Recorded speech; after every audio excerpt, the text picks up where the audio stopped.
podcast is part of the Sports Social Podcast Network.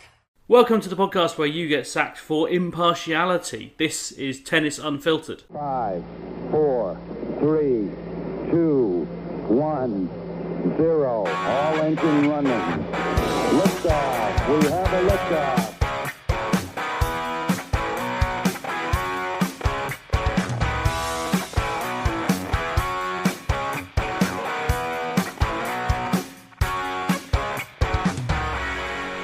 I'm James Gray, I'm back. I'm from iNewspaper and iNews.co.uk. I've got, as always, Calvin Betton, our resident tennis coach, and tennis writer George Bellshaw here with me. Calvin, another week in Yorkshire. You got any big trips planned? Yes, I am going to France with Luke Johnson on Saturday. Very good. Where about? Which esteemed venue are you visiting? It's a place called Saint-Brieuc, and it looks to be in the middle of nowhere, as most of the tournaments in France are. They seem to love putting these huge challenges on in pretty small towns that are not near any big city. But they still get big crowds in, right? Yeah, because there's the locals. The locals love tennis in France. But I think this one is, we fly to Nantes, and then it's a 4-hour train. To be fair, French trains are a pleasure. I don't want to turn this into the Unfiltered Train podcast, but I'm a bit of a train nerd, and French trains are wildly better than anything that they have. They are, but aren't they really slow as well? Well, some of the SNCF are quite slow, but you know they're either really slow or really fast because they're either on like TGV or TER, which is not bad, or like the domestic SNCF. They just stop everywhere because of all the mountains. Right, yeah. George, have you got any... Actually, George, I know you've got some exotic trips planned because I've already heard the destination for your work trips. Yeah, I've got I'm going to have to send my apologies for next week because I'm doing a bit of a trip to Yorkshire and the Midlands, which is going to render me out of action. And I did quite an exciting trip today to the office, James, which was... It felt like I'd gone to a different land because the wind was absolutely mental this morning. I don't know if anyone else went out and braved it, but it felt like I was cycling uphill the whole way, and it was actually pretty much downhill. It was really, really quite tough. So good times. And my mic is falling over, so sorry if you see me just sort of flailing around. I know no one can hear us, but... George just spent 20 minutes before the podcast claiming that he can't go onto his laptop as well. So overall, it's been quite a challenging... technical start to the pod for George. But anyway, we'll crack on. We've got loads to talk about. Of course, we're in the middle of Indian Wells. I'm sat on my sofa with Felix Auger-Aliassime up against Sharon Tholo in front of me. Emma Raducanu is playing later tonight. Murray Draper is tonight. So probably by the time you hear this, all of that will have taken place. But we'll do our best to talk a bit about what's going on this week in America. We'll talk Raducanu. We'll talk Medvedev. A remarkable scoreline between Kvitova and Yelena Ostapenko. I saw someone note that it was the same night as the Oscars, and if someone could write the ending correctly, then it would certainly be an early shout for an award next year. Hard to disagree with that one. We'll also talk about Ukraine because we've got a couple of listener questions about that. We'll also answer your questions from Matthew, from Elena Suri, Dr. Tim Mason, Chris Thornton, Chris Gunner have all sent in questions. So we'll try and get to them. But I suppose we should start because there's an award to be won. We have, I'm really excited to say, been nominated for Best Tennis Award at the Sports Podcast Awards. Now, I should point out that there are more categories at the Sports Podcast Awards than I've ever seen at any awards ceremony. And the shortlist for Best Tennis Podcast is quite long. But I'm very excited to say that we've been nominated, and thank you to Sports Podcasters for putting us up for it. There is a public vote, which is, I'm told, is not open yet. It'll be open for about a month, and don't worry, you will hear about it. We will probably be plugging that pretty relentlessly on the podcast, so do keep your eye out on social media at Unfiltered Tennis or Tennis Unfiltered Pod on Instagram. Or if you're on the mailing list, if you're on the email mailing list, I'm sure I'll drop you an email. If you want to get on that mailing list, by the way, just email us tennisunfiltered@gmail.com and say, I want to be on the mailing list. And I will add you. And make sure you waive all your GDPR rights at that point as well, so I can send that. I'm joking. I send like one email a month. It's really not that bad. Also, please do make sure, if you can, or if you have the chance, to leave us a 5-star review wherever you get your pod. I think we've just had one new one this week, and I might have read this out last week, but I don't care. It's from Tennis Pratt in Ireland, who says, 5-star podcast, great podcast, love the honesty. We do nothing if we're not honest. As I mentioned in the intro, we are not bound by the BBC rules of impartiality. We do our best to be fair, but we are not impartial, and we make no apology. Let's start with Emma Raducanu, shall we? Because she is probably playing her best tennis since she won that US Open title 18 months ago. She is back winning matches. She has defended, crucially, her points in Indian Wells, which means she won't necessarily fall much further than 77 in the world for now, which is pretty crucial. She's through to the third round. She beat the highest ranked player she has beaten since that US Open semi-final against Maria Sakkari by beating world number 21 Madga Linette, who obviously reached the Australian Open semi-final surprisingly earlier this year, and who is coached by a Brit and a former hitting partner of Martina Hingis, but that's a story for another day. She faces Beatrice Haddad-Maia in a match that you will already have seen, or at least know the result of by the time you hear me say this, so we won't dwell on that too much. All of that is quite impressive in the context not just of her poor form, but also of a flare-up of a wrist injury that has been troubling her for quite some months now, that actually restricts her practice quite significantly. She's also still got the dregs of some tonsillitis kicking around and still isn't necessarily feeling 100%. But George, let's start with the tennis. I mean, straight sets wins over Danka Kovinic, who obviously she knows pretty well, and Magda Linette, who's had a really good purple patch. It's, this is worth talking about. Yeah, absolutely. I thought she played pretty well in parts against Linette. I don't think it was Linette at her best, to be fair. It was quite a scrappy, particularly the end of the first set was quite a scrappy affair with quite a lot of errors. But I think what I'd say about Emma is that there was a bit more of it felt like a bit more confidence and back to her old self. There's been a little bit of, I don't know, you kind of watch her play, you're thinking, what's she trying to do?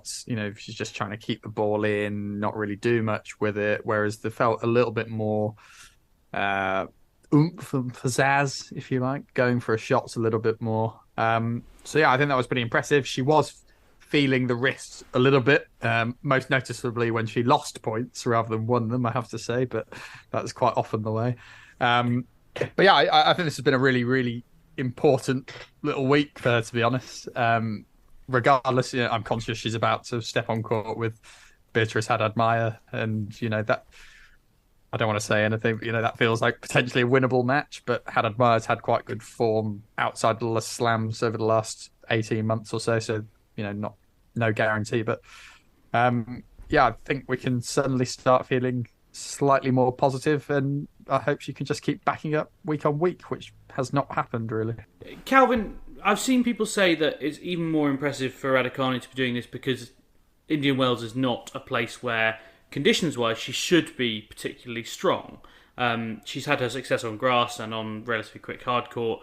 I think I'm right in saying they resurface the courts at Indian Wells every year. They're quite gritty, they're quite bouncy, it's quite hot. So, in theory, this isn't ideal for Raducanu's game, is it?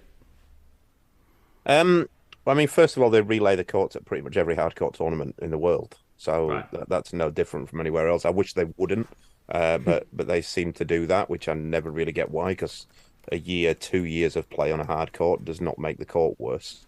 Tennis tournaments just seem to really love spending money on relaying courts. But I don't know. I don't know if it does suit her or it doesn't suit her, to be fair. She's done well at Wimbledon, but Wimbledon isn't fast. Wimbledon, I would say, is medium, probably medium slow, medium for a grass court, but medium slow overall. And US Open is, again, I'd say it's medium quick-ish. I don't think it's as quick as it was. So I wouldn't say it suits her or it doesn't suit her, the surface, really. Fair enough. Nevertheless, good to go and beat a couple of decently ranked players. I mean, I do feel like I don't want to get carried away by Emma Raducanu winning 2 matches in a row, but it's 2 matches at what we might call the 5th slam, and I feel like our bar has been lowered in terms of what represents success for her at the moment. You'll never catch me calling it the fifth slam, James. That's for sure. Yeah, indeed. I suppose we should talk about what's gone on off the court as well, because inevitably it's never a quiet week in the media when Emma Raducanu is playing. I don't mean that the media has jumped this up in any particular way, but she was asked about playing in the Billie Jean King Cup. Britain have got a tie against France in Coventry, which I think is a month tomorrow, on April the 14th and April the 15th. And she said she didn't know if she would be playing. She said, I don't even know when it is, to be honest. I haven't thought about it. I've been so in my zone, I'll decide later. I think Stu Fraser tweeted that quote, and then Anne Keothavong responded with a raised eyebrow emoji, and then a tweet a few minutes later saying, my communication skills are generally, in case anyone was wondering, pretty good. Calvin, Anne Keothavong's not someone to pick a fight with generally, is she? No, definitely not. And she'll speak her mind, and I'm sure they've had words. I got to admit, I find it a bit strange from the Raducanu camp. There's no way that she doesn't know what it is. I mean, she might not know whether she's playing in it, and she might have. I'm sure it's penciled in the diary. She might know if she's definitely not playing in it, or she might have already decided that she's not playing in it. In which case, I don't know why you wouldn't say she's not playing in it. She must not know that she's definitely playing in it, or she would have said. But there's no way that only a month out that it's not penciled in a schedule. These players, their schedules are set out. I mean, probably at her level, they're set out for the whole year, I'd say. And you might add something in later. And I would say that probably with the exception of the 4 slams and maybe 1 or 2 other tournaments, that Billie Jean King Cup is probably the next one that you put in there. So I really don't understand the weirdness of saying she doesn't know when it was. She might not know the exact dates, but she'll know the week. And it will have. There's no way. Listen, right? There's no way it hasn't been discussed with her team whether she's playing Billie Jean King Cup. There's zero chance that's the case. And I would actually be kind of knowing the little of Emma Raducanu that we do, because I'm always skeptical to say, from what we know of her, because we don't know her really. But she doesn't seem like the type of person who wants to be completely unengaged from her own career. She is very bright. Yeah. She does seem very engaged with her own career. The one kind of flip side of that, I would say, is she's talked this week, I think, about how she's deleted Instagram and WhatsApp from her phone, how she's trying to live under a rock. So I do wonder whether there has maybe been a little bit of a conscious switch where she said, okay, maybe actually I can't be super engaged with everything that I do in my career, and I really need to lock in on the tennis alone. Now, I think if you talk to Dan Evans about this kind of stuff, he's very keen that players should really take responsibility for their own careers. And Calvin, I don't know if you've had situations where players have maybe left too much up to you and you feel they're not taking responsibility for things, or maybe even the other way around and they're taking too much responsibility. It's been a distraction almost. I think it's different players react in different ways. Some players like to even go as far as they don't enter the tournaments themselves. They like their coaches to enter the tournaments for them. Other players that they want to fully take it on board, and they'll just tell. I've had players who've wanted me to do the entering and that kind of thing. I've other players who just tell me when they're playing, and I don't. Luckily, I mean the entering process is complicated at best, and luckily both players who I coach at the minute like to do it themselves. Yeah, I mean it's how it depends on the player, I think, in those circumstances. But what players will all do is they know their schedule, or they might not know it. They might not know, right, this week I'm playing this, and this, because you can't do that because you don't know whether you'll get in a lot of things. But I just find it impossible to believe that she doesn't even know when it is. And it felt like, when I saw the quote, it felt like she was trying to just really labour the point that she's sort of taken herself out of the loop on everything. And it was almost like, yeah, we get it, Emma. You don't have to try and say that you don't know when tournaments are as well. You've got rid of social media. You got rid of... I thought it was a bit try hard on that. I'm not saying this is the case, but I mean, in terms of where Billie Jean King Cup is in importance to players at the minute, I mean, Konta sat it out a lot the last few years of her career. From Raducanu's perspective, there's no ranking points. This is a qualifier against France, one you'd say probably quite unlikely to win. It may just be the case she just really doesn't fancy it at the minute and doesn't think it's worth, particularly with the wrist injury. She wants to prioritize other things, and that's a fair decision. But yeah, as Calvin says, it's all just a bit of a weird way of framing it. I mean, she could have easily just come out and said, "Oh, I was barely sure I was able to play this tournament. I want to see how my wrist reacts. I don't want to commit to anything just yet." Hoping to be involved, even if behind the scenes she's thinking, yeah, actually not that keen for this at the moment. Yeah, and I think it's a slightly... If she is playing games, and I'm not suggesting necessarily that she is, but I think it's a slightly naive game to play, because when you look at who the people who really love Emma Raducanu are, it's lots of young international people, but also in the UK, it's older people. It's people who really care about players representing their country. It's the what are they called, the Bats? Is that them? The the British Association of Tennis Supporters. The Ultras, as I like to call them.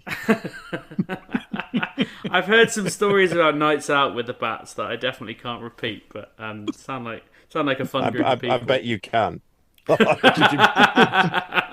Judging by some of their chants, I bet it's not hardcore, is it? Not in the way you'd expect.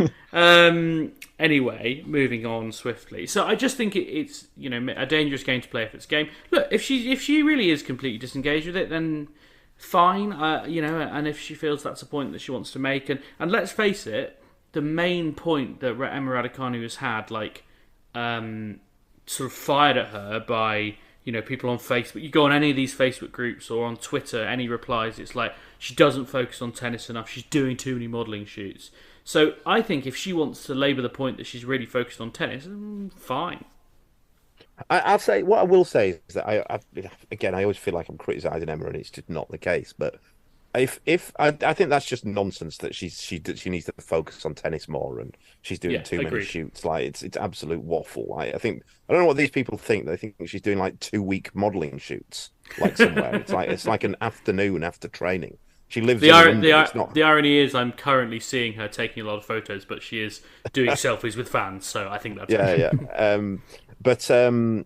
What I forget where it's going, and also, sorry. I mean, it would be nice if she played Billie Jean King Cup, because it gives Britain a good chance to win him. But I'm also not massively patriotic myself. I couldn't care less if she plays or not. To be honest, it's I think she absolutely has to do what is best for her year, and if she thinks that will compromise her injury, or if she has got a fragile wrist or something, she thinks that will compromise it, then don't play it. But the only thing I don't get is why I just don't get why you wouldn't be upfront about it, because she would know more than what she was letting on. I have to say that the thing I'm most relieved about, having seen the quotes, James, is that her Instagram account does actually still exist. I was a bit worried I was going to be losing to Calvin in this long-term chase of Rihanna bet. Or whatever. How's that standing at the minute, George? Well, we're up at 2.5 million, and when she wins the next slam, Calvin, don't worry about it. Right, so that's the slow burner. Is that 0.1 million less than what she was when you put the bet on then? No, I think it was. No, 2.6 at highest. Possibly, but I'm sure she's not far off that. But anyway, the point is, she's clearly deleted it off her own phone, but it is still live and kicking. So if you don't already follow Emma Raducanu, and you can find 9 million people who might want to, please get involved. I still find it staggering, George, that you made a statement that Emma Raducanu would be bigger than Rihanna. Well, I said she could get to 13 million. And I still believe it. There's 10 years to go, Calvin. 10 years to go. It's hair and tortoise stuff, this. Don't you get the rest on your laurels? Bellshaw, I've never seen you play the long game quite as much as this. It's quite remarkable. It really is. Right, I mean, I can't quite believe that argument is quite so long-running. It's quite impressive, actually, from the two of you, but maybe I shouldn't be surprised. Let's move on, shall we? Because Daniil Medvedev really made me laugh. He lost his head, to use George's favourite phrase, at the court speed, to use Calvin's favourite phrase. He said, during his match against Ilya Ivashka, who he did beat, but in 3 sets, he said, I'm going to go to the toilet and be as slow as this court is. I'm going to take 25 minutes. This is not hard courts. I mean, I'm not a tennis expert, but surely Daniil Medvedev wants a court to be slow. It's a bit of a grind. Doesn't that kind of suit him? Anyone? not necessarily. You find that type of player that they sometimes do, but sometimes they don't because they need a bit more from the court as well. Because the players who play well on slow courts are either the guys who just don't hit any winners and they can just run, or often the guys who do well are the guys who can hit through the slow courts. And that's why Nadal being so dominant on slow courts. He can do both. And that's where the problems come if it's really slow. Whereas Medvedev, it's not like he struggles on a quick court because he's done pretty well at US Open, which is quicker than this. Well, he's won one, not done pretty well at it. But he also has a pretty decent serve, and you need a bit more from your serve as well. He needs a bit of speed on the court for his serve. So it's not necessarily a case that he would, because he makes a lot of balls, he wants slow courts because it kind of makes him too one-dimensional. That there was another slight slant to the quote I saw, James. I think it's a bit of a classic Medvedev rant, but one of them was, "I'm gonna pee as slow as the court. The court is so slow, so I go slow."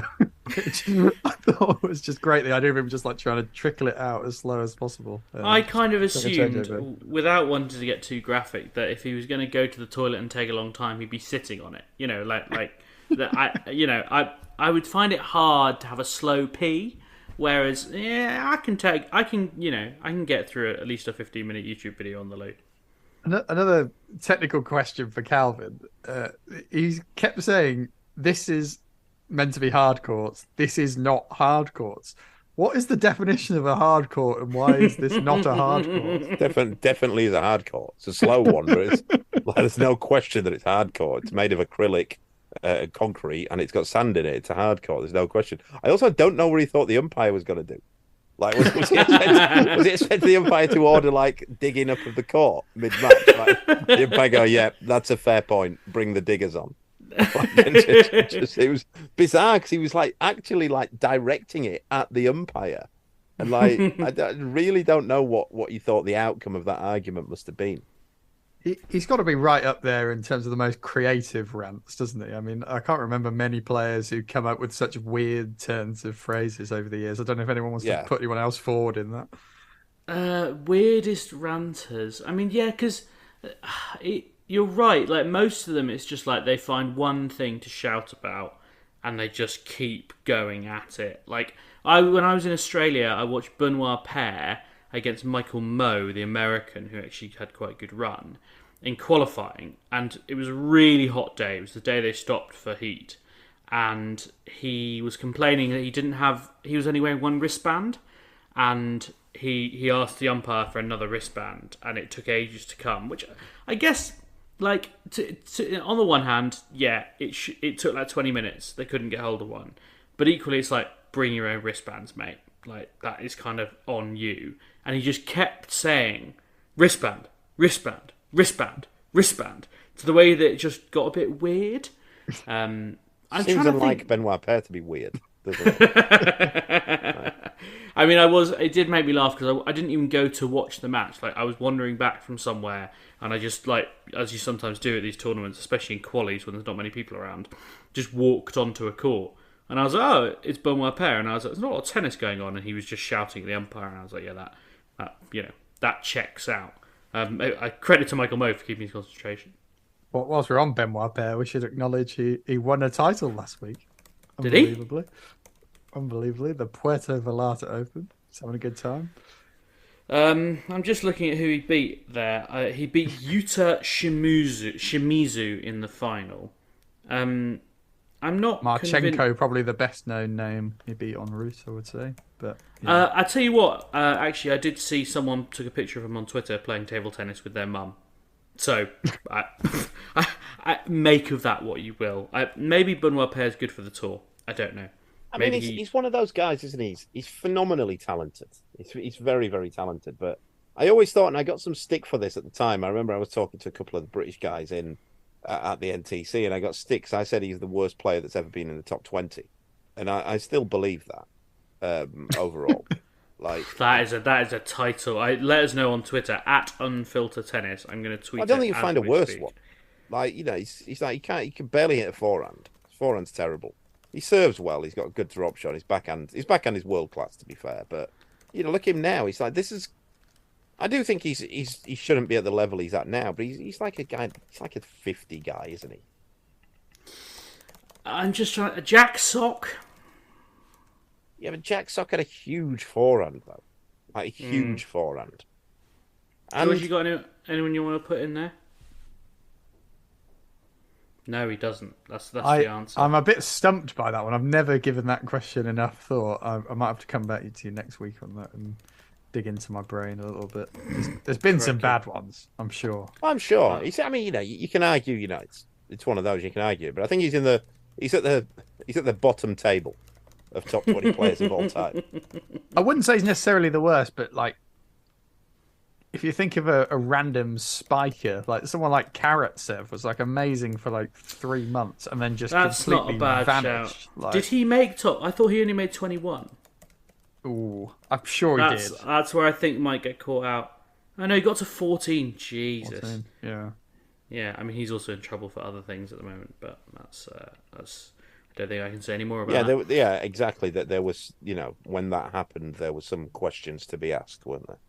Yeah, agreed. I want to talk more about Daniil Medvedev, by the way, because what we should have mentioned, quite apart from his rant, is he's playing some phenomenal tennis. Now that I've said that, he will probably go and lose to Alexander Zverev, which is a pretty good test of his form. But he's on a 16 match unbeaten run. He won the title in Rotterdam, in Doha, and then in Dubai. He gubbed Novak Djokovic 6-4, 6-4. He didn't drop a single set in Dubai. It's quite a turnaround, George. I mean, we talked about on this podcast not that long ago, is Daniil Medvedev done? And to be honest, I don't know whether he listened to that podcast, but it sounded like he was saying quite similar things to Gilles Cervara in training. Gilles did a really good interview with Tennis Majors by a guy called Cedric Rouquette, who I don't actually know, but really interesting hearing him talk about what practice was like and how he actually thought Medvedev wasn't playing that badly and something was just missing and actually he just had to keep being positive in practice and reinforcing, and eventually there was a turning point on court in Rotterdam. I'm just going to read you a bit of this interview because I think it's really interesting. The day before the first match in Rotterdam, before training with Benjamin Bonzi, I said to him, "What I've said on court to you over the last few days has been quite positive. We won't be able to have them in a match, so during this training match I won't intervene. You'll have to find the resources yourself, so I'm not talking to you. But so as to not leave you with nothing, I wrote a note on a sheet of paper you could use if you need it. I wrote down the different things I feel and perceive at the moment that could possibly help you." He put it in his bag. He used it during training, and it was the only set he didn't win all week. Then we have an exchange, and the only thing I remember is, it doesn't work, it's a foregone conclusion. The first match against Alejandro Davidovich-Fokina, there are many things that happen during and after I can't give details about. They're related to intimacy of a team's life. But after that, and this is where Daniil is remarkable and often incredible, when the light's up, it's gone. When the thing lights up, it's gone. George, what's changed about Daniil Medvedev, do you think? Yeah, I found this a really interesting interview as well because it actually sounded a little bit like the conversation me and Calvin have been having about Medvedev for the last few months, where I've slightly been backing him, saying it's not as bad as I think it is. And Calvin's going to be like, well, I think he might be done. He might be in big trouble. And, there's still a long time to go in that debate. He's only had, while it's been 3 very good weeks, you've still got to translate into the slams, etc., which is where we'll ultimately judge Medvedev. But it really gives an insight into just how much sits inside the mind of a player. And he spoke really honestly, didn't he, about kind of how Medvedev was kind of completely lacking that belief in himself. And, really, he's done incredibly well just to find something within him. And, as you said, James, it can turn on a single moment or a single training session or a single match or a single point even. That's why we love sport, isn't it? Really? There's so much more going on than just hitting forehands and backhands. You'd always have the same people winning all the time if it was just down to that. But between the ears is an impossible thing to kind of really regulate for. And Medvedev's one of the most interesting mentally guys out there because he goes on these incredible streaks. We know he's incredibly mentally tough half the time. And yet there are other periods where he feels vulnerable. You can sense the vulnerability and you just see him, I don't know, just kind of fade away. And so he's a really complex, interesting character, not dissimilar to Djokovic in that perspective, in the sense that you'd back Djokovic to be there every single moment, all the time, but even he can go complete walkies and just lose his head. So yeah, I found it really fascinating, and I hope he continues on this trajectory, because Daniil Medvedev playing at the top of his game is only good news for tennis. He's such a good character and such a good kind of foil for people like Alcaraz who are coming through. That's a potentially really, really good rivalry that we could have. Yeah, I'd agree with that. I mean, and I think as well, like when I said I think he may be done, I've readdressed that a little bit. I think probably a bit premature there, but I also think there's still questions to be asked. I mean, I thought he'd end up winning maybe 3 or 4 slams. I think now he might win another one, but I don't know if he wins more than that, because mainly I think the only one he can win is the US Open. And I also do question at the biggest matches at the end of slams whether his mental stability is enough. Because you look at actually his slam finals, and he lost the one to Nadal where he was behind but came back, and then Nadal won the 5th. He then won the one against Djokovic. He's been in 3 finals. Am I right with that? 2 US Open and an Aussie final. Yeah. Yeah. Who did he lose his US Open final to? Nadal. Right. Yeah. Yeah. Right. And then his kryptonite, to be fair, Nadal. He's obviously lost to Nadal from 2 sets to love up, where he was absolutely destroying Nadal in that match. Absolutely caning him. The one that he won against Djokovic was interesting, because Djokovic was all over the shop. He was playing terrible. But also in that match, I remembered it, and I was thinking about this just last night, actually. In that match, I'm not certain I'm exactly right on the score here, but Medvedev went 2 breaks up in the 3rd set. He was 2 sets to love up. He went 2. Then he lost his serve. And then Djokovic held. And I'm pretty sure he then went love 30 on his own serve when he was serving for it. And I think he hit 4 huge first serves, or 3 huge first serves in a row. And I remember thinking at the time, if he doesn't find those first serves, I'm not sure he actually closes that match out, because he was really wobbling. He was helped by Novak sobbing on the bench. Yeah, exactly. Which changeover was that? Was that when he was 2 breaks down, or when he was 2 breaks down? It was when he was 2 breaks down, and then that must have really messed with Medvedev. That must have really screwed with him. But you also have this problem with him that, aside from this, is the problem with that type of player though, that Medvedev is, when you're closing matches out, and it's not necessarily always. We always say they bottled it and they choked it. And there's other players that they label this, and I don't think it is that they bottle and choke it. With that player, if your main the main asset to your game is that you make a lot of balls, when it gets to the real crunch moments at the ends of matches where your opponent can't afford to lose another game, they start making more balls. So then you then get a situation where they're really they've set out, I'm not missing any here, so they're more consistent than they have been in the rest of the match. And players like Medvedev, they can't hit winners either. So you've then got a situation where they start panicking, then they think, shit, they're making more balls now. What am I going to do? Whereas if you get players who like the best closers of matches, Pete Sampras, Andy Roddick was an excellent closer of a match, because they're big serve, big forehand. They can literally close matches out. Whereas Medvedev and guys who make balls, they're still relying on the other player missing at crunch moments. Yes. Sorry, that was such a compelling point. I was just enjoying the ambience of it. George, do you have anything more you want to add on Daniil Medvedev or from Gilles Cervara? Yeah, I think Calvin's totally fair to kind of point these things that have gone wrong at the slam final. I mean, the one in Australia is really hard to kind of mitigate for. There's just no way you should have lost that match. I can understand the first one, first slam final, clawed it back to 5 sets, felt like quite an admirable thing. But he's too good to be losing to Nadal on hard courts, really, in my opinion. I am a little bit reticent to kind of use 3 matches against Nadal and Djokovic as the benchmark of whether he'll win slams. He should get a lot of chances to win slams without facing those guys. And, the levels they've hit are going to be tough to match for anyone, even Alcaraz. So, yeah, I mean, I have never had Medvedev down for more than about 3 or 4 slams like Calvin. I still think he can hit the 3 at least. And the way he's playing at the minute, why not?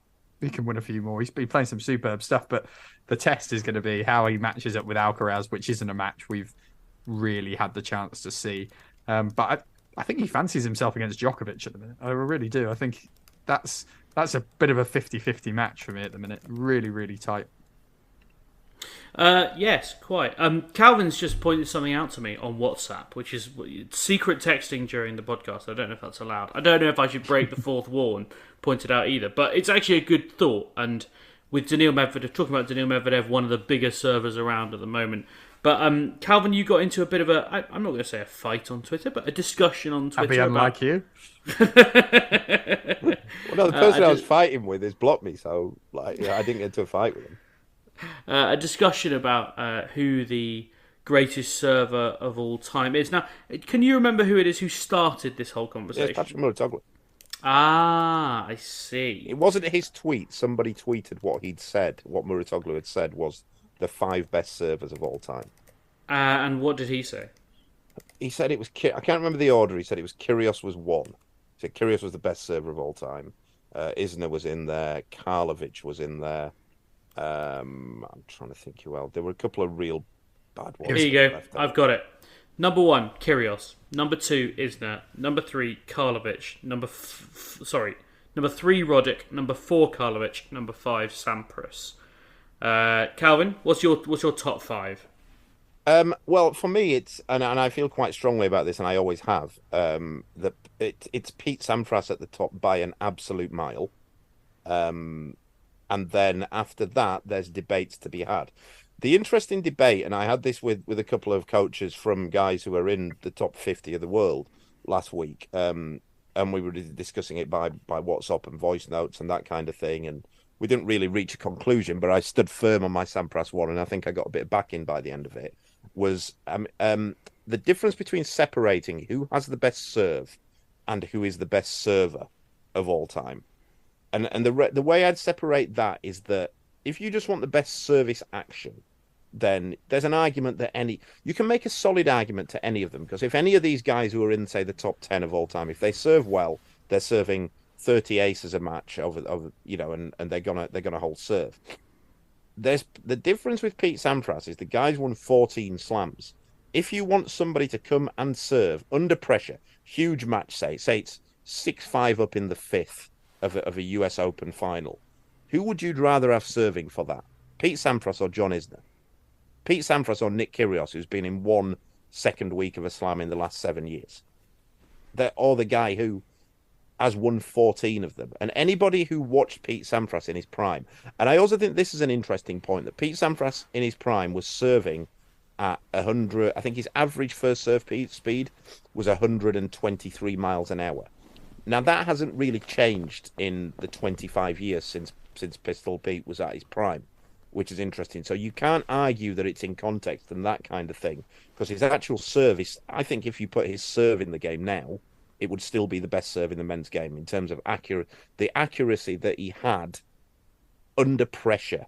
And there was a quote from him that I think Mark Hilton sent to me. There a quote to him that he said I forget the exact quote, but he would back himself every day of the week to hold serve. And I'm not sure you can say that about the others. Can you say that, does John Isner, does he really back himself every day of the week to hold serve? This is a guy who, I think somebody told me last week as well, that with Isner, if the serve comes back in court, he wins less than 50% of the points on his own serve. Would you back Nick Kyrgios to serve, one of the most mentally fragile people that we've ever seen on a tennis court? Would you back him to hold serve all day long? It's for me, it's Sampras. I would then say, in terms of best serve ever, it's a bigger debate. But again, and also what we always think of this is first serve. Pete Sampras, no question, had the best second serve of all time. That's not even up for debate. It was basically his first serve again. Yeah, I mean, I agree with Calvin's framing of it in terms of like the best serve action. I kind of think about, if you look at like Karlovic, I mean, the bloke was just a serve. He had absolutely nothing else, and he's made like a kind of top 30 career out of himself. So in terms of that shot, like how many other players could just serve and do nothing afterwards and get that high in the world? I don't know. He feels quite high to me for the single shot. But yeah, I think you're absolutely right, Calvin. There's a lot going on with the servers as a whole, and the context, and the second serve is always horribly left out. I'm far more interested in who's got a good second serve than a first one. Most tennis players, not most, a good portion of tennis players' first serves, if they go in, they're likely to win the point. Really, a lot of the time, they serve at pretty good speeds. But how many of them are winning their second serve comfortably? Not that many. The Isner second serve is actually pretty good, to be fair. It's not that far off the first serve speed. But as you say, that kind of mentality is a tougher one to follow up. And also, I think the thing with Pistol Pete as well was that he was so athletic. And it used to be said that he would have been a small one, so he'd have been a point guard, but he basically had the build of an NBA player. And if you watch the speed in which he can get to the net, it was phenomenal. So it's not, and he was a decent volleyer. He wasn't the best volleyer around, but he was a decent volleyer. So it's not like John Isner where you're going, well, if I get this ball back in court, I'm then 50-50. You had to do a whole lot more than that against Sampras. That was not up for debate. The interesting thing, what I found during this debate, when I found the average speed of Sampras, was that how the serve, strictly the serve, not what happens after the serve, but strictly the serve in the men's game hasn't really moved in a quarter of a century now. Sampras, like I said, was serving at 1-2-5, 1-2-3 on average. But interesting, like if you look at that was, say, I think 1995 when he was there, maybe 96. But if you look at what the serve was like, even 7 or 8 years before that, it's a world away.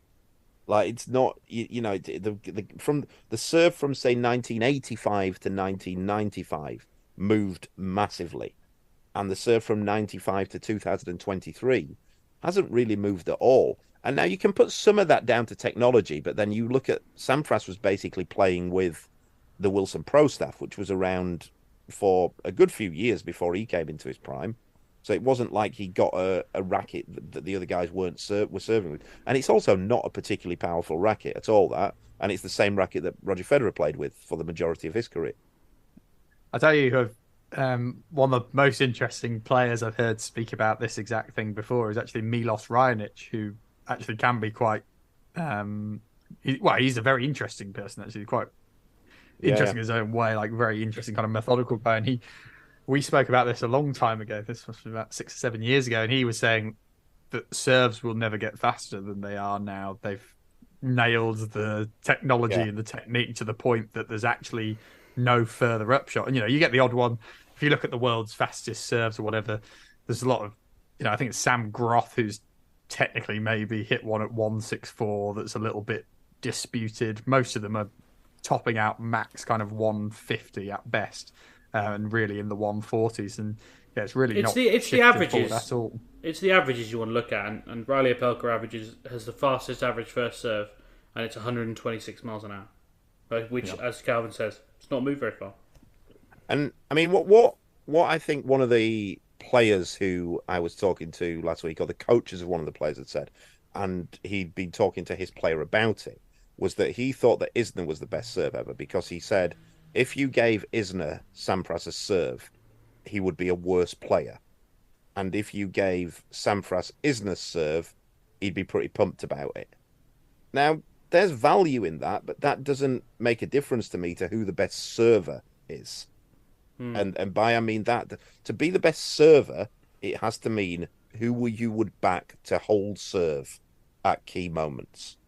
And that's why I think it's just ludicrous that Muratoglu has put Nick Kyrgios there.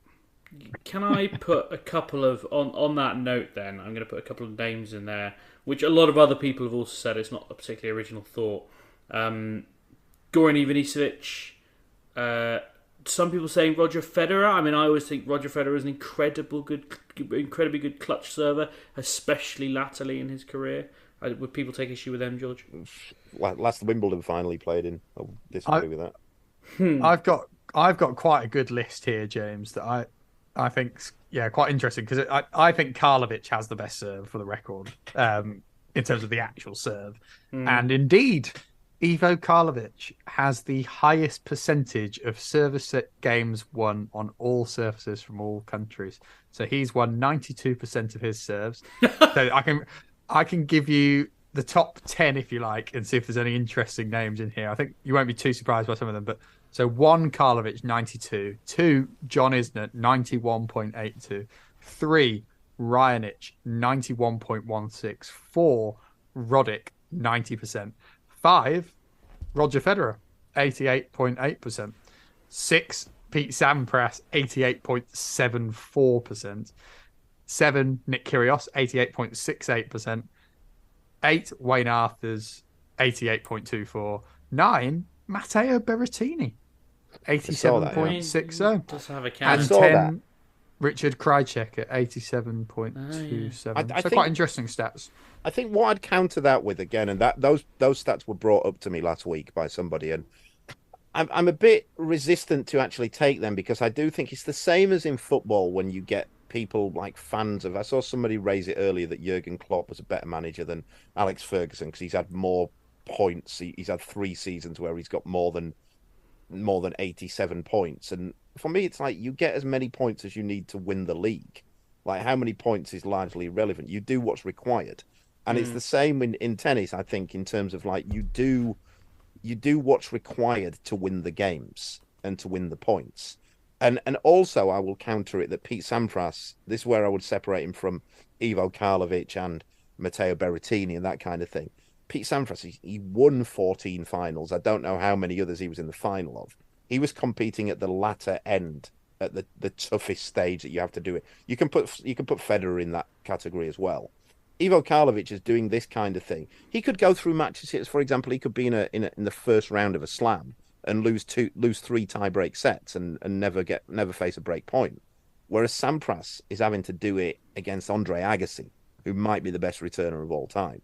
Federer is having to do it against Novak Djokovic over 5 sets at the back end, under pressure, serious pressure. And that's why I think you've got to take those stats with a kind of a pinch of salt.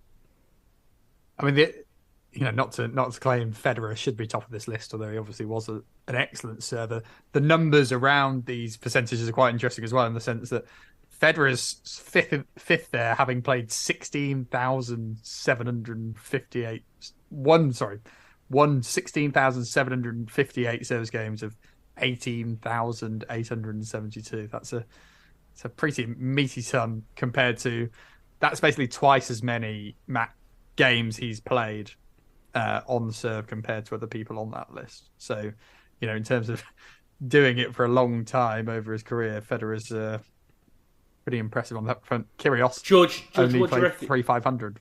George, what do you reckon your service percentage is? Games won on serve.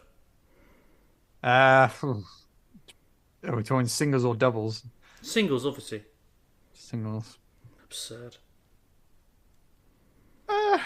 Probably not as good as it should be, to be honest. Similarly as Calvin, I've got the head of Kyrgios and the mobility of Karlovic, so probably only around 60%. Right, okay. No, it's probably a bit higher than that. I probably would win. I'd like to think I win 8 of 10 service games, but it depends, as Calvin says, it depends who you're playing. If I play someone who's really bloody good at tennis, I'm going to lose 100% of my service games. If I play someone who's really bad at tennis, I'm going to win 100% of them. And at the level I play, James, it's quite a wide range of people. So, I don't even know how to interrogate this. Well, it depends who I'm playing against. Anyway, viewing the stats. After the break, we're going to talk about Ukraine. Sports Social, now on the Sports Social Podcast Network. It's time for Lights Out on the new Formula One season, and you can follow it all on the Sports Social Podcast Network. Enjoy shows like the late-breaking F1 podcast. The season has been kicked off to a brilliant start, and we are in for such a huge bag of surprises, so I'm pumped. And the Autosport podcast. It's probably been the race of the season, and it's a really feel-good result, isn't it? Find more at sport-social.co.uk. Welcome back to Tennis Unfiltered with me, James Gray of iNews.co.uk and the iNewspaper. Got George Bellshaw, the tennis writer, and our resident tennis coach, Calvin Betton, who was just... We were going to refrain from talking about Murray versus Draper because it's going to happen in about 4 hours' time, and it will already have happened where by the time you hear this podcast. But we were opining as to who we think is going to win. Calvin, you said Draper, but you were talking about how... how insanely high his ceiling might be. I said Draper initially. I was might have changed my mind on that already. I'm not sure. I think it's a really tough one to call. I'd probably slightly say Draper, but it wouldn't surprise me one bit. I was saying I think it's interesting where with Jack, when you see these players, and I've known Jack since he was 9, I think, when I first saw him play. And it's interesting when you see these players where, as kids, you can see that they've got some quality, that they're very, very good players and they're going somewhere. But the things what you see as they're basically their strengths and how they'll develop their game, sometimes they stay with them throughout their career. Like if you saw, say, for example, if you saw Nadal and even Murray at a younger age, they were guys who competed well. They made a lot of balls. Murray always really skillful in what he could do. He could adapt. He could problem solve. That's basically the player that you've got now. And similarly with Nadal, he's a guy who was intense. He ran a lot, and he hit heavy ball, or he was moonballing a lot when he was younger, and then developed this heavy ball. And you could see, it's feasible. But then you get players like with Jack, where Jack was kind of like one of those players, like a bit like Nadal, where you thought he competes really well. He was always really focused, but he was never that tall when he was younger. And he makes a lot of balls, and he makes himself tough to beat, and he competes. And it's just happened that over the last 4 or 5 years, he's turned into this guy who just hits the ball absolutely huge. And I would just never have thought that when he was 12, 13, that would be the type of player that he would turn into. And another one like that, actually, is Del Potro, who was always quite a smooth player. I wouldn't say he didn't hit it big, but he didn't hit it massively hard, but I didn't say he hit it softly. But I always find it interesting where you see players as kids and they're going to be good, but they end up being good in a different way than what you thought they were going to be good in. And that's definitely the case with Jack. And I was saying that I don't know what his ceiling is, because initially I thought we probably got a top 20 player here. But the more I watch him play, and if he can stay on tour, I think we're looking at maybe more than that, because he hits it absolutely massive on serve and ground strokes. What's more, is he competing with Alcaraz for number 1, or are you saying? I think he could do. I think he could do. I really think he could do. High praise. He obviously beat Dan Evans in his previous Battle of the Brits. He thrashed Luca. I think it's Luca Reedy, the Swiss player, in the first round, and then beat Evans 4-2. I mean, do you think Evo was the seeded player, Calvin? I know you know Evo, and he wouldn't like any of us saying that he's been surpassed by Jack, but do you think in the British pecking order that it is now Norrie, Draper, Evans? I think Jack might be better than Norrie now. I think if he's fit and he's playing, I think it's there or thereabouts. I don't know. I mean, what I will say, it's a terrible matchup for Evo. Like playing a left-hander, a huge left-hander, and what Jack can do. I've told the story before of couple of Christmases ago when Jack was practicing against Luke, who I coach, and he hit a wide serve to the ad court and it broke a sideline and it went over my shoulder. And I was stood 4 meters wide of the court and it was still rising as it went over my shoulder. Now, for a guy who's Evo's size, I think 5'9", with a one-handed backhand, that is an absolute nightmare. There's no way of returning it. And so it's a tough matchup for Evo. So I wouldn't say he's necessarily. I think those three are very much in the same ballpark, but I think it won't be long before Jack takes that mantle. It's the fitness, really, isn't it? I mean, 100%. You say is he better than Norrie? I mean, Norrie's 100 times fitter than Draper. Someone said to me, who was in very close proximity to the Draper Nadal match in Australia, said you can't be cramping in the third set. Even in Australia, it wasn't that hot a day, and obviously Jack's had various injury problems, and he doesn't have that. He didn't have the preseason he wanted. He got ill twice, so he only had 2 out of 7 weeks, and I think this type of fitness, and maybe we underestimate it, George, but I feel like that sort of endurance fitness, 2 hours, 3 hours on court in the heat, it takes years to develop, doesn't it? Yeah, look, Murray had all sorts of problems early in his career.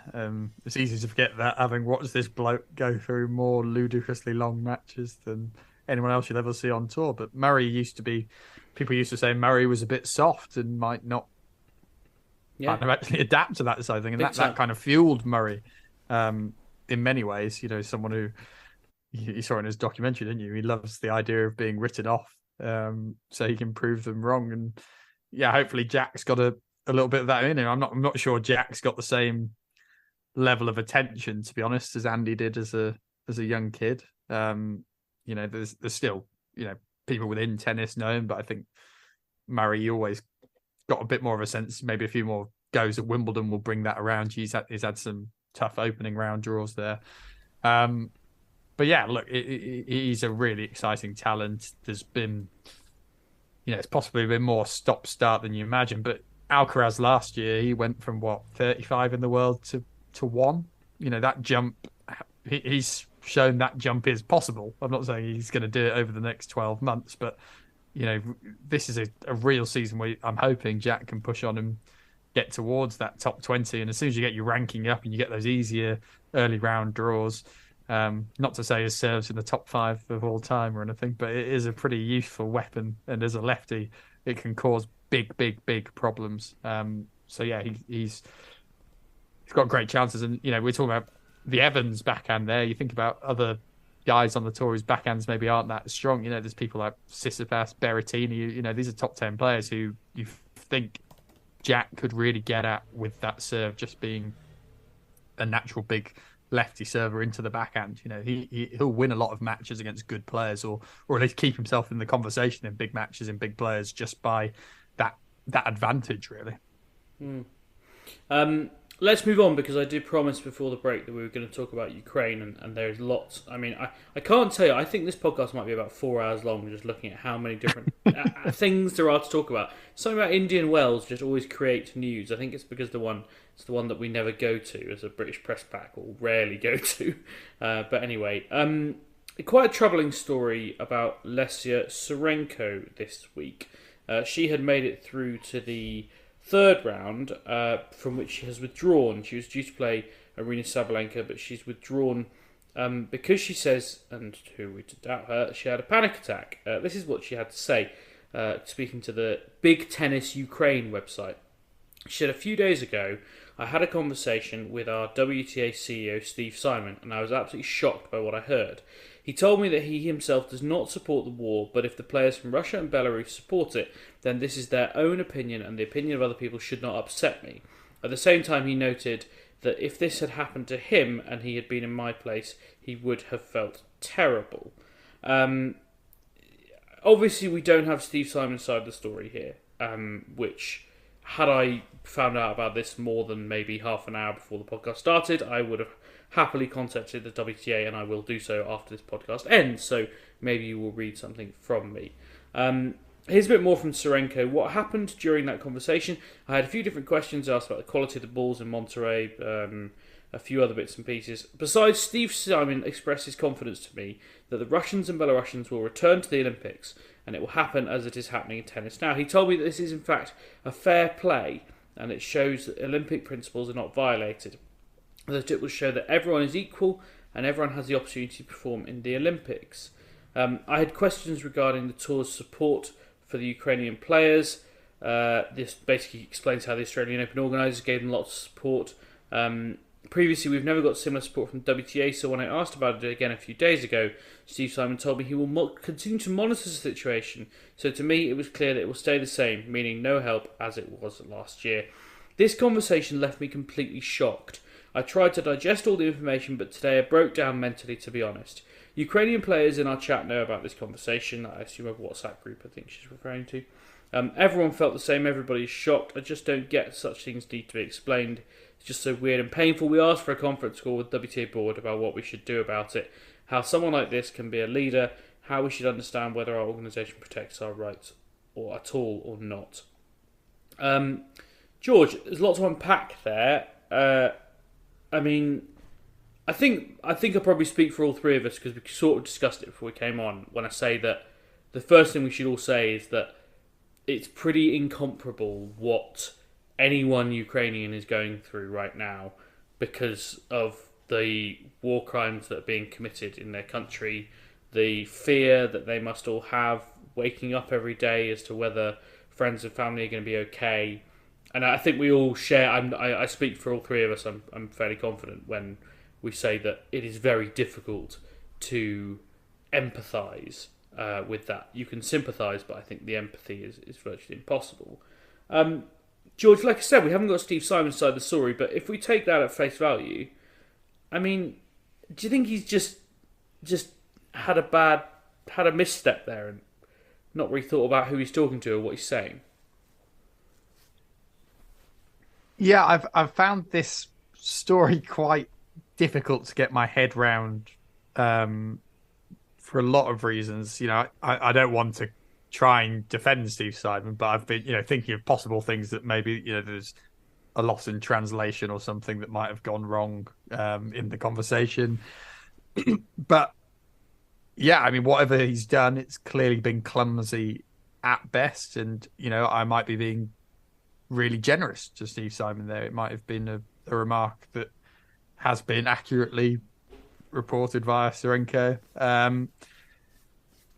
I just find it a really strange story for him to have said that sort of thing. I mean, I've seen the WTA have put out a bit of a statement about it. Certainly not.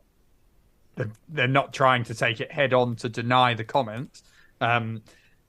Admittedly, they're in a bit of a difficult position there because, if they start, it becomes a bit more of a war of words if you start saying your player's lying and they're making it up, or, this isn't accurate. That makes it a bit more confrontational. So they've sort of acknowledged that they support Ukrainians and they've stood by their kind of decision to let Russian athletes play, which I think we're probably all in agreement is okay at the moment. George, I'm just going to, in the interest of fairness, going to read out that statement because having given Leish's statement quite some time.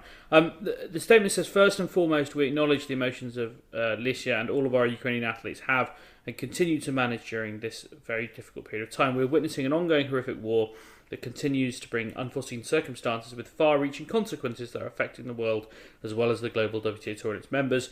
The WTA has consistently reflected our full support for Ukraine and strongly condemned the actions that have been brought forth by the Russian government. With this, a fundamental principle of the WTA remains, which is ensuring that individual athletes may participate in professional tennis events based on merit and without any form of discrimination and not penalised due to the decisions made by leadership of their country. Yeah. I don't know. I don't really know what to say about this story in the sense that if he's said what he said, then he's obviously incredibly insensitive and was wrong to say that, I think. As you say, James, it is very hard to emphasise completely, but I think you can, anyone with a sense of social compass, if you like, could, realise your audience in that setting, and not that you should be saying things in other settings, but you have to be more wary of what's happening with these players and how your remarks are likely to be received in what's a really troubling and difficult time, and is creating quite an interesting dynamic on the tour at the minute. And I know we've spoken about this dynamic a lot at the minute, a lot over the last year, but it does feel to me that there is a bit more of a collaboration amongst the Ukrainian players now, that they are getting more on the page of thinking Russians shouldn't be competing. That's the sense I'm kind of getting at the moment. And Svitolina's kind of said similarly in an interview with Mike Dixon in the Mail this week, which is a bit of a problem, really. I'm not saying they should welcome Russians with open arms, but you'd like to think the ones who aren't supporting the war, it might have, as time's gone on, become a bit more amicable, if you like. But that doesn't feel to be the case to me, certainly in terms of the stuff that's coming out in the news. Yeah, you mentioned that Svitolina interview with Dicko, and just to pick out one or two bits. The war has brought the Ukrainian players closer, and we all agreed that this is not fair for us that they, i.e. Russians and Belarusians, just carry on. Other sports, Olympic sports, are not allowing Russian athletes to compete. It's pretty much only tennis that is allowing them in, and I don't know why it is like this. Now, just to sort of counter that, the International Fencing Federation voted last week to allow Russians and Belarusians to start competing it is very relevant to note that the International Fencing Federation is largely backed by Alisher Usmanov, who is an Uzbek Russian businessman. So there is a vested interest there. But the nations who make up that International Federation voted, I think, 85 to 42. Now, probably if the bloke who bankrolls your organisation says you just do it. But the Olympics, as Steve Simon does rightly say, and people who know my new job will know the Olympics is a big part of my beat, the IOC are preparing the ground to allow Russians and Belarusians to compete as neutral athletes at Paris 2024. The reason it needs to be addressed now is that in a lot of Olympic sports, the qualifying cycle has already started. And in fact, the sports that currently have Russians and Belarusians banned will want to align themselves with the IOC by allowing those athletes to have the chance to compete, to qualify, to be at the Games as neutral athletes. It's also worth noting that the UK government wrote to a load of Olympic sponsors on Saturday and asked them to ask for further details of the neutral stance, because I think basically the government don't think that a neutral stance is really going to be possible. They would rather athletes were banned. Calvin, I wonder if there's been any shift on tour. I know you've always been anti-banning Russians and Belarusians on the grounds that they don't represent their country. Has there been a shift in feeling on tour from people you've spoken to? I don't think so, not at all, no. I think it's very much the same as it always has been. Like I've said before, it's a bit different because there aren't many Ukrainian male players that are at the main tours, not as many as there are in the females, but the Russian male players, they're friends with the other players, and or Rublev in particular has spoken up against the war. I think Medvedev and Khachanov are both friends with Rublev, so I'd be surprised if they're of opposing opinions. And like I say, they get on with the other players. I don't think it would get to a stage where in the men's game they'd start saying we need to ban Russian players. Again, I do find it bizarre when Svitolina, who I've got a lot of respect for, starts saying there's only tennis that's allowing them to play. It's just not true. There's Russian players playing football all over the world for football teams. Olympic sports, you are representing your country, and I don't think that tennis players Russian and Belarusian tennis players should be allowed to compete in the Olympics. But I don't think that you can stop them playing in tournaments where they represent themselves. Yeah.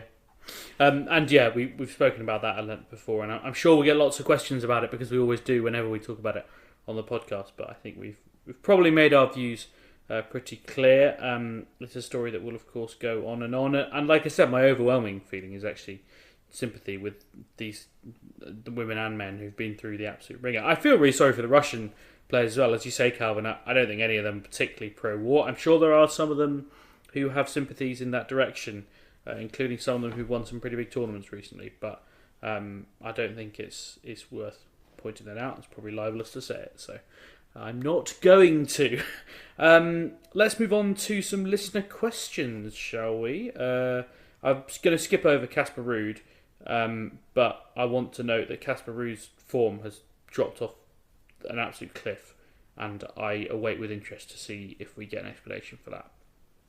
Right, we've had an email from Matthew. Remember, you can get in touch via email, tennisunfiltered@gmail.com. He says, he's a big fan and a long-time listener. Thank you very much, Matthew. Please do keep listening. As you will all be aware, Denis Shapovalov penned a piece in the Players' Tribune last week. It was about equal pay on the tour and the unfairness that exists. And he referenced his girlfriend, Miriam Bjorklund, a player on the WTA Tour. I've been listening to the responses from the tennis bubble, and they've all followed a similar line. Lots of praise for Shapo, followed by plenty of criticism to the replies that Shapovalov received. This is where my issue is, and I want you guys to address it. Although I understand the criticism that tennis media will have for the asinine responses, for example, well, if women want equal pay, they need to play best of five, I do take issue with legitimate questions being dismissed as just people that support Andrew Tate, or the like. Andrew Tate being a sort of arch-misogynist. In order to see a lower number of negative replies to Shapo's article, it's important to educate people on why equal pay should follow for women when the WTA event receives less money from TV and gate receipts compared to the ATP equivalent. Simply dismissing people as bad faith actors rather than explaining why the gap shouldn't exist is never going to bring people onto your side. Looking forward to another top episode. Thanks, Matthew, for getting in touch. I don't know who wants to jump in on this. I mean, my stance on this has always been quite straightforward, that yes, women's tennis doesn't generate as much money through TV and gate receipts as the men's game, but I don't think that matters. I think that tennis should be trying to do more than just give money to people who the market creates money for. I think it's incredibly admirable that tennis events like Indian Wells, which I'm watching at the moment, or the Grand Slams, are run as gender equal events. Certainly, if you only paid the people who generated the money in the men's game, the money that they generated, and didn't pay anyone else, basically 3 blokes would make quite a lot of money and no one else would make very much at all. So I think there's a difference in equity and equality, equality and equality, and I think that probably equal pay creates that. Calvin? I would say that what I've got to say on it is that it's not an opinion on this. I think that women should be paid the same as men if they're competing at the same tournaments and that kind of thing, which they are at the Slams and at I think they are at Indian Wells this week. Am I right in saying that? It's a great question, and I'll check while you. And they should. If they're not, they should be. The problem is when Denis Shapovalov is making these statements that women deserve equal pay as men in everything, it's ignoring the fact that they're different entities. They're different entities that pay the money. So who is he complaining at? Is he the WTA? The WTA and the ATP are two different entities, and the tournaments that are run, the people who run the women's tournaments are not the same people that run the men's tournaments at each different venue, and so they're at different venues. So I don't know who it's actually aimed at, unless it's aimed at the tournaments where they play at the same time, in which case I think it's now pretty much that they are on equal pay. But you can't say that, for example, a women's 250 deserves to get paid as the same as a men's 250, because that means all the men's 250s don't pay the same anyway. But the money has to come from somewhere. And if the women's tournaments are paying what it generates, and I don't know who he thinks he's complaining at. That's the thing. It's not so simple as, the women should get the same as men. Men's tournaments you can have 3 men's tournaments. Well, the men's tournament 2 weeks ago in Marseille, and it was a 250, and there was a 250 at the same time in Doha. The Doha tournament paid twice as much as the tournament in Marseille. The prize money for each round was almost or just over double the amounts. So which tournament does Denis Shapovalov think that the women should be getting equal pay from that week in the women's tournaments? Because they weren't at the same venues. Yeah, I kind of agree with that. And there's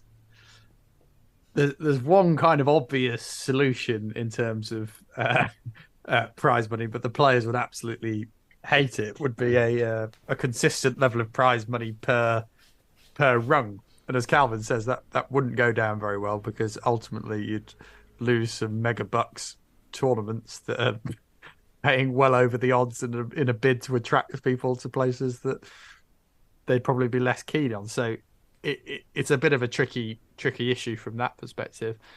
But I totally agree. I mean, joint events, there's absolutely no excuse. I think it was Madrid, certainly for a long time, were paying behind. I think they've changed it now. I think Indian Wells, by the way, is equal prize money. Indian Wells, equal pay. There's no excuse. I think if you've got the two, everyone playing at the same event should have the same opportunities to make the same amount of money based on what they're winning. That should be a fairly non-controversial take. But as you say, this probably speaks to the wider point that, should the ATP and WTA just merge full stop and make everything joint events? Is that not... I've always kind of said this about tennis, that I can understand the gaps in some perspectives if you take everything as an individual entity as a tournament. If that's not making as much money, then they can't justify from a business perspective paying people, and that's not to get John Isner and Riley Opelka on my case, because the tournaments are squirreling away cash in their view or whatever. But surely kind of merging the tours closer, having this united front makes tennis. I think just makes tennis a stronger proposition in the market. You will attract more female fans, I imagine, by having female players out there because they see people who are like them and want to emulate them.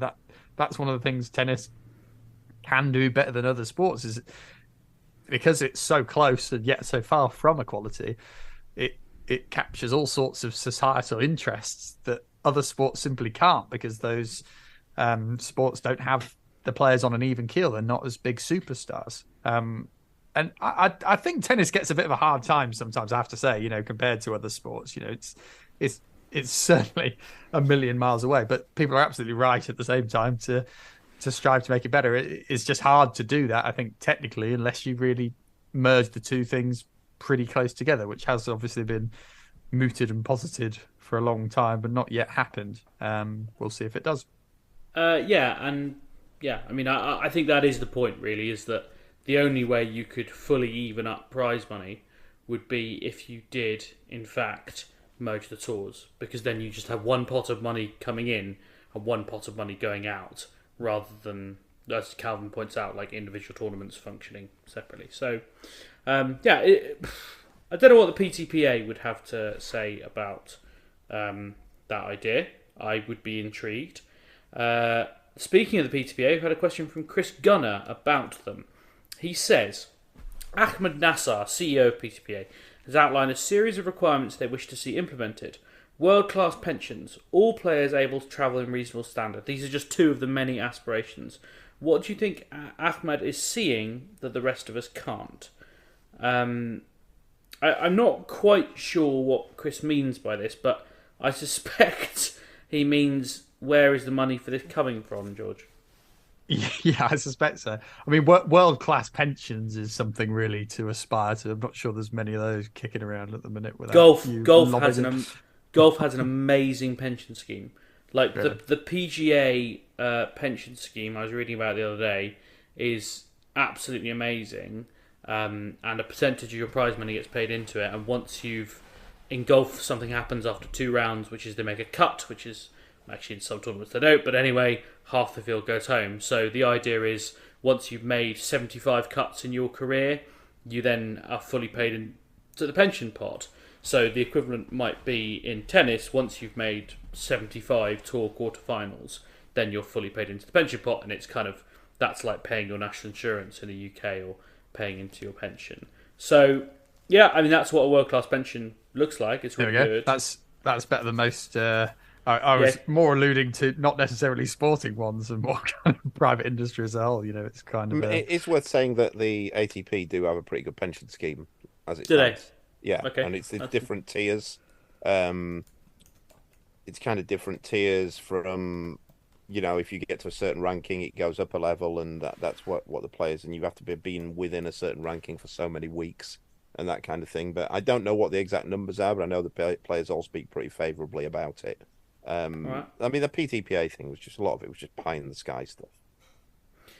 All players able to travel in a reasonable standard. I thought, I mean, this came out on a document that just before we recorded a podcast, which was all their sort of big aims. And yeah, all players able to travel in a reasonable standard. Yeah, I completely agree. I think all players should be able to travel in a reasonable standard. But, like, I don't know how you're going to... Are they going to collectively bargain, like, global flights deals with 25 different airlines so that they can book cheap last-minute tickets for players? I mean, Calvin, you know better than any of us that travel is expensive for players and difficult, but have you got any solutions for me?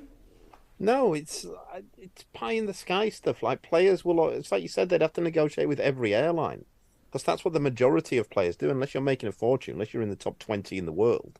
You're just trying to find the cheapest flight. You're not just going to one airline and then going, right, we'll take them, and even if it's 30% off, it could still be more expensive than one of the other airlines. It's just... It's again, this is what I find bizarre about this PTPA thing, that it's all based on... It seems all based around the very best players in the world and how they're going to get more money out of the game. And anything that's based lower, they throw these things in, but doesn't seem very well thought out at all. No. Yeah, agreed. Let's move on. Chris Thornton says, Rafa back in Monte Carlo, ? Does he have a chance at Roland Garros? Love the pod. Keep up the great work. I'm currently trying to book a trip to Madrid because I'm hoping that Rafa might turn up there. I mean, I don't know what you guys think. You may disagree. I think if he plays one clay court tournament and wins a couple of matches, that will be enough for him to turn up at Roland Garros and be maybe not favourite, but in the top two. Yeah, maybe top 3 at the minute. We'll see how it develops. I still wouldn't be surprised to see him win it. I'm probably in favouring Djokovic slightly at the moment, but I've gone in the last few years favouring Djokovic, and he's not won it. So maybe I'm just over-egging Djokovic's ability. But I don't know if Nadal's just luring us into this trap again, but I'm more concerned for him now than I've ever been before in terms of making it. And I think I've said this time and time again, and you guys don't necessarily agree, but he got away with murder Zverev's ankle going last year. I'm certain Zverev was winning that match, honestly. That was a real twist of fate for him to win it last year, in my humble opinion. But I think the way Novak's playing, the way Alcaraz is threatening to play, and Nadal's ongoing fitness issues, which just feel more severe now than ever before. Yeah, he's still top 3, but I'm struggling to see it. But my mind will be changed when he just turns up and wins Monte Carlo, no doubt. Calvin, do you feel similarly? I don't think you can ever write him out. I wouldn't make him the favourite, but I don't think you could ever write him out. He's in the top 3 or 4 favourites. Very good. Let's move on to Dr. Tim Mason, because we talked about this question off air and we were all very excited about it. In your opinions, who are the top 3 British players of all time? I'm going to go to... Or who wants to go first? Fastest finger for... George is ready. I can see him licking his lips. Is that your number one? Fred Perry and Virginia Wade. I've decided to do the 3 top ones. All right, I've got it. I mean, I can't pick Fred Perry. Like, it's just like he didn't play the same. No, but he didn't play the same sport. Like, I don't. Okay, we're going open era then. Should we do open era? Well, 3. If you want, but if you want to pick Fred Perry, pick Fred Perry. It's your. I was going to say my answer was going to be I think you've got to put Fred Perry kind of separate because I don't know where he sits in the same echelon, but his numbers and his career in itself was phenomenal. I don't think you can ignore it, but I don't know how you compare it with the others. I mean, in terms of the male players, Murray's the number 1 by an absolute mile. You're then probably looking at Henman. Canada's own. Yeah, it's probably Rosetsky, isn't it? He's a regular in the top 10 in the world. He got to a Grand Slam final. I mean, yeah. I would probably say, you know what? I think, and I've been thinking about this most of the podcast, I would probably put Emma Raducanu in quite close to that top 3. Murray, obviously. I think you could have women separate. I think, it's you then got like... Oh, I'm going to be ambitious. We're trying to merge the tours, Calvin. Come on, Calvin. You can't compare them. Get with the programme. And also, it's hard to judge Emma because the way, the randomness of the way that she won that title. You can't have you're basically having a player in your top 3 of all time based entirely on a 2-week period. Yeah, that's true. Yeah, Virginia Wade's nailed on as Murray on the other side, isn't she? I mean, yeah. I'm going to go... They're 2 of the 3, I think. Are we putting Sue Barker in there? 1976 French Open champion? Yeah, she won a slam, yeah. Yeah, if you're just going to do the women, Barker, Wade, I think her slam's arguably more questionable than Raducanu's, to be honest. Like in terms of the players who didn't play, not to belittle Sue Barker's achievement, but that was a very interesting time on the WTA tour. She lost the trophy, didn't she? Yeah, and no one really knew it happened. And she seemed, and she was Australian on the trophy as well. Remember? Yeah, it's a truly bizarre Grand Slam. Right, we've got one more question, which is a shame because I really want to segue through Subaka. We can't. Elena Surdi, regular questioner, says, what are your thoughts on players appearing to tournaments while semi-impaired, inspired by Steph's shoulder injury? Does it make sense in order to test what level one is at? Does it depend on the time slot in the calendar? Is it mostly sponsor triggered? Last minute question, apologies. Calvin, maybe your best place to field this. Like, are there times when players will turn up with a little injury thinking, well, I'll probably lose first round, but it would be good to get an idea of where I am? I don't think they'd ever think that. I think what you find players will do is that they'll convince themselves that it's better than it is because they really want to play. Right. And then come the start of the match, they realise it's not. But then there's the other side that it's just a niggle, and you got to play with niggles. Tennis players are always playing with niggles. I don't think Tsitsipas was injured the other day. You don't play. I watched most of that match. He was really letting go on the serve, and he was letting go on a couple of big forehands. He lost it at the end because he hit 2 forehands too hard. I think it was just a little niggle that he got on his shoulder. I don't think it was an injury.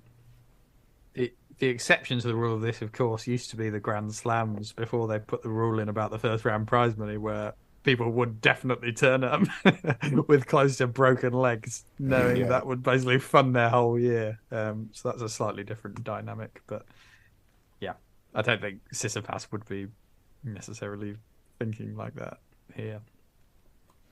Right, we'll move on. Let's talk about Andre Agassi, because Calvin, people really enjoy you talking about Andre Agassi. Probably not as much as you enjoy talking about Andre Agassi, but it's not far off. Can you tell us the story of how you became an Andre Agassi fan, or how you became a tennis fan, in fact? No, yeah, so basically, when I don't know what year I would have been, I guess maybe 14. I was quite into tennis, I played tennis, but wasn't overly asked about it or anything. Probably preferred football at the time. And there was a girl who I fancied at school. And can you remember her name? I can, but I'm not going to say it. She still lives around the corner. Or some people I know might know it, so I'm definitely not letting that one go. But yeah, she had a. No, at school we used to have these. At the school where I went to, we used to have the desks, and the desks opened up, so you had your stuff in it. And I remember once I was chatting to her, and she opened up a desk, and inside the desk she had a picture on the underside of the desk. There were 2 pictures. There was one of Andre Agassi, and the other one was of Edward Furlong, who was the actor who'd just been in Terminator 2, Judgment Day, which was a huge film. And they were obviously 2 guys. Excellent film. 2 guys who she fancied. And I was like, right, there's no way that I can be fighting cyborgs from the future. So that one's out, but I might be able to be good at tennis. So that's what got me more interested in tennis. Ended up getting me nowhere with a girl, to be fair. But Did you similarly start rocking the jean shorts? And yeah, I had them all. Yeah. Did you have a similar hairdo then? I had long hair. Taking the same hair transition. I did have longer hair when I was playing tennis when I was younger. I did used to wear a bandana, not Agassi length, but I had longer hair. It's amazing how much you and Agassi have got in common in that sense. I wish, yeah. But the thing is, this is a weird thing now, though, because Agassi, he looks a little bit weird now, like when you see him. But he was a phenomenally good-looking lad when he was in his, early 20s, I suppose. But it's weird because some people age into baldness. I tell you who I look. So, UK listeners will remember Gladiators off of the 90s, and may remember Hunter, the sort of blonde one. Yeah. He's called James Crossley, and actually, when I look back at him, he had a terrible hairline. He had long hair, kind of down to his sort of bottom of his ears, but he had a proper triangular hairline, and it looked awful. He is now bald and looks amazing. He's 25 years older and he looks so much better. But James Crossley, if you look him up. Yeah, this is the weird thing with Agassi though, because you've really, if you're gonna do the full bald, the shaveness, and I know a little bit about this because I am. I always think you've got to do some facial hair, because otherwise you just end up looking like a thumb. And it's like, and Agassi kind of does. You know what I mean? Which is weird because like when he first shaved his head, when it was, I'd said to George last week, it was the Australian Open '95 when he unveiled that the hair had all gone, and he'd shaved it. He had like the pirate's goatee, so he had the facial hair for a while. But yeah, he looks a little strange now. But yeah, that was basically started my sort of fandom of Andre Agassi and really perked my interest in tennis. I'd say who'd have thought that Edward Furlong would have featured on the Tennis Unfiltered podcast? Yeah, well, exactly. And speaking of Edward Furlong, by the way, does not look great now. No, it's Calvin. I am literally looking at pictures of Edward Furlong now. Oh my word! I think he's. I mean, I'm actually not going to take the piss because I suspect he's had some bad times. Yeah. He doesn't look well. Right, I've got a couple of other things, one of which is also going to involve a Calvin monologue, I suspect. Riley Opelka's been talking this week, which I think we're all delighted about. He said, get rid of doubles. Only time people watch it are when it's singles players or the Bryan brothers. Bob Bryan's just been made US Davis Cup captain, by the way, as an aside. Calvin, I assume you're fairly much in agreement with that? No, not at all. Rubbish, as is everything that comes out of Riley Opelka's mouth. I think. I mean, it's just not based in any reality. It's not the only people. As I was saying to a couple of people yesterday, I was out in Delray with the lads who I coached a couple of weeks ago, and the stands. We were on the second court. They only had 2 match courts. The second court seated probably about 300 people, and for one match it was full. The other match it was almost full. And all due respect, I don't think they'd come to watch Dennis Kudler, who was the only singles player on the court. People, you know, as you pointed out, James, people who watch doubles are people who just really love watching tennis. And I do think that's the case. And also, when we're talking about money, you need to fill the courts at tournaments. And after the first 2 days, when the singles, most singles tournaments are 16-player draws, 32-player draws, so that's only 16 matches. So by the second day, you're only down to 8 matches, right? Yeah. You've got to fill those courts with something to get people in to watch tennis that actually pay to come into the arena, pay to come into the grounds. As you see at Wimbledon, it's not, you know, at Wimbledon, you can have no singles players any. The lads played at Wimbledon this year, there were probably 400 people around the court, and they played 2 other doubles players. Bellshaw versus Betton. That would get the fans in, I reckon. Well, yeah, 2 singles players, though. 2 singles players, though. Yeah, I mean, I couldn't agree more, really. Like, it fatally misunderstands the economics of tennis. If Riley Opelka wants to like lose first round and then hang around for the rest of the week and play exhibitions to fill the court because he thinks that there shouldn't be any doubles, then he's more than welcome to. But I suspect he wouldn't like that very much either. So I think he needs to wind his neck in. But I think that most of the time. Announced this week that Claire Balding is going to replace Sue Barker as the host of BBC's Wimbledon coverage. Isha Guha is going to start in the mornings, and then Balders will take over in the afternoon and the evening. She obviously has been working on the tennis for the BBC since 1995, one way or another, incredibly, and has presented today at Wimbledon the highlight show, which I actually think is going to get binned this year anyway, because it never happens because of night tennis. George, pretty much as we expected, isn't it? The BBC, much maligned as it is when it comes to tennis, they don't like to make changes too drastic.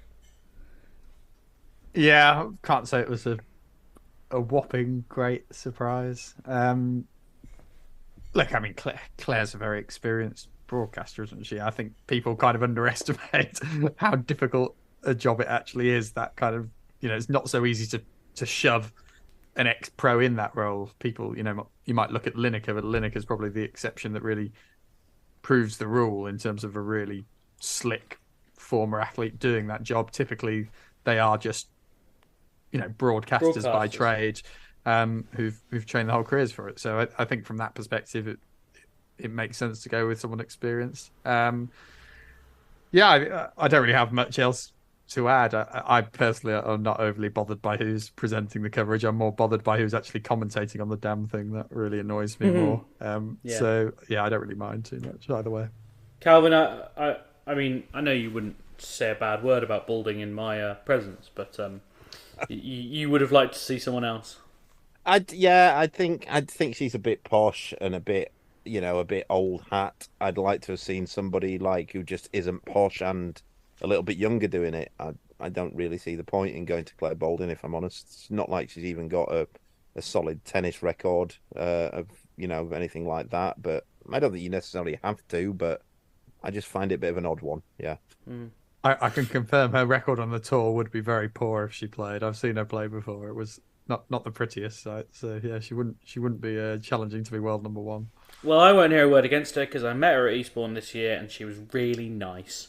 So I won't hear a single. Also, she's really into walking, and I also quite like walking because I'm boring. So I won't hear a word against it. Well, as we speak, Emma Raducanu is just taking to the court against Beatrice Haddad-Maia. She is 1-love up on serve on a packed court with all the usual people in her box watching on. I think that's all we've got time for. I say got time for. We've gone on a long time this evening, and I hope that it's been worth it. But George, have you got any other business? I think the only thing that we've probably not hit, James, is just another promotional thing that we're going to be doing a bit more podcasting over the next couple of weeks. Yes, well, hopefully. The dotted line has yet to be signed, George. So I'm reticent to actually announce our sponsor, but we are in talks with a sponsor for Miami, which will mean that we get to do a couple of extra podcasts during the tournament. More on it to come, but it's quite a cool thing. It's an exciting product. It's something that George and I have been talking about for a while, and I think it'll be really interesting if we get the chance to talk about it. But I'm not going to talk about it until there are 2 signatures on the contract. But yes. Calvin, actually, something you mentioned earlier and I wanted to very briefly talk about is Henry and Jules are playing a challenger in Phoenix with the most stacked entry list of all time, right? Yeah, it's a strange tournament, actually. These 2 weeks are actually bizarre because it's the same... it's one of the best way to describe it. It's one of the new level of challenges that the ATP have put on, which is 175, and I think there's only 3 of them in the year, 3 or 4 maybe. Right. And it's meant to be a gap for the guys that can't quite get in the 250s, but they're not really getting any ranking points from the 100s, even if they win them. That's the initial plan. But the problem you've got with this one in Phoenix is that everybody who loses first round in the Masters in Indian Wells heads off to Phoenix because there's 2 weeks to go before Miami starts. Right. So you have this strange situation, particularly in the doubles across these weeks, is where I don't know whether people have seen how many singles players have been playing doubles in Indian Wells or have entered doubles in Indian Wells and then pulled out at various stages. I think there's been Cam Norrie. Yeah, I think there's been 4 pairs who've pulled out. And it's what I always say that we talk about, idiots like Riley Appel could talk about singles players playing more doubles, but you get this situation where they sign in. If they win a round of singles, they don't want to be in the doubles, and if they're out of the singles, they don't want to be in the doubles. So there's no point them really being there. So you've got that situation where none of the doubles players or some of the doubles players can't get in the Masters in Indian Wells because it's full of singles players who eventually pull out. But also the same week, because it's not classed as being the same week, you can't enter 2 tournaments in the same week in tennis.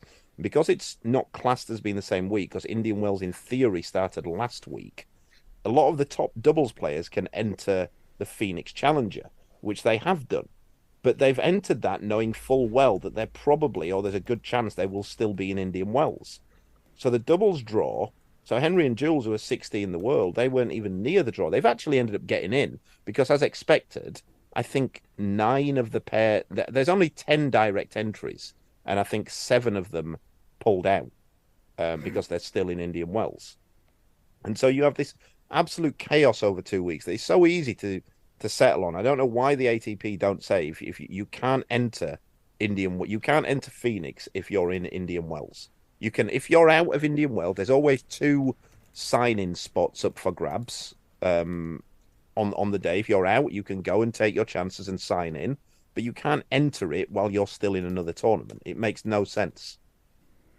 And presumably there is prize money for losing round 1 in Indian Wells, right? In fact, I know there is. Yeah, there's absolutely, yeah. £15,000. So it's not like by saying if you enter Indian Wells, you can't enter Phoenix, you're doing anyone out of cash, because 15 grand is probably what's the top prize in Phoenix? I don't know. I mean, it'll be more than that, but Yeah, just off what, a 250. Well, I'll tell you right now, actually. If you wait 1 minute, it is first round prize money or winning? Winning prize money in Phoenix. It's 30 grand. 30 grand. Yeah, so the first round prize money in Indian Wells is £15,000. So no one is gonna. If you say you can't enter Phoenix because you're in Indian Wells, no one's gonna be like, "Oh, I'll just sack off Indian Wells then and play a different challenger." And it's not. It makes no sense to me that in no other week of the year can you enter. They won't let you enter two tournaments that are going on at the same time. But because of this weird one that starts on a Friday, like you can enter the same one. And then, so what you've got in the situation is, what the problem with this is for Henry and Julian is they've ended up getting in, but they could have flown. They would have had to fly to Phoenix, not knowing whether they're in or not. They would just have to sign in. It's an expensive punt. And it is an expensive punt. And then if they don't get in, there's then nothing for them to play until maybe hopefully getting in Miami, which they probably won't. So you're coming over to America for no reason. And also, let's be straight up. If we're saying that these tournaments are for the players who are somewhere between challengers and 250s, the top seed in the person like Matteo Berrettini has entered Phoenix. The top seeds in the doubles are Joe Salisbury and Rajiv Ram. These are the top players in the world, and they're entering it just because they're out of another tournament, and that's where you cut off the food chain if you do things like that. I see they're on the entry list for Miami, but pretty slim chances. Yeah, I think it's the Masters are tough to get in. Yeah. Well, yet more problems we can solve on Tennis Unfiltered if anyone ever asks for our opinion, but I'm not going to hold my breath. Thank you very much for listening, as always. We really appreciate it. It's why we're able to do more, hopefully, podcasting as time goes on. Do leave us ratings, reviews, tell your friends, find us on Twitter, Instagram, but most importantly, do come back next week.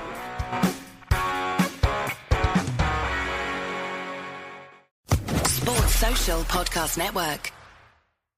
The Bet365 Bracket Challenge is here. It's free to play for your chance to win up to $10 million.